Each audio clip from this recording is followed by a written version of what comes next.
করবে প্রত্যয়ী সরকার। মঞ্চে আমরা ডেকে নিচ্ছি প্রত্যয়ী সরকার। তারপরে আমরা আবার নৃত্যানুষ্ঠানেই ফিরব। একক নৃত্যানুষ্ঠান, একক নৃত্য নিয়ে আসবে মঞ্চে অনুষ্কা মণ্ডল।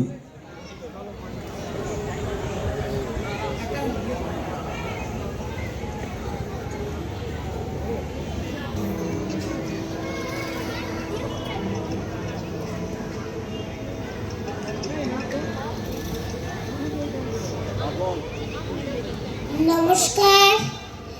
উপস্থিত সকল গুরুজনদের প্রতি প্রণাম ও উপস্থিত সকল ছোট ভাই বোনদের প্রতি ভালোবাসা জানিয়ে আমি শুরু করছি সমলা।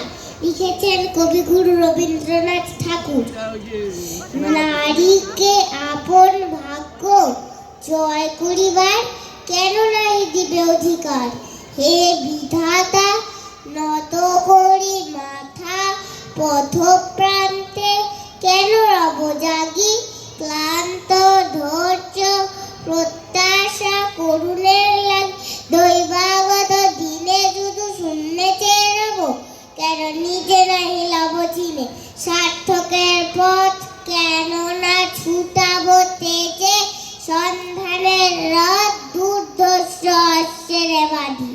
দৃঢ় বলগা পাশে দুর্জয় আশ্বাসে দুর্গমে দুর্গ হতে সাধনার ধন কেন নাহি করিয়া হরণ।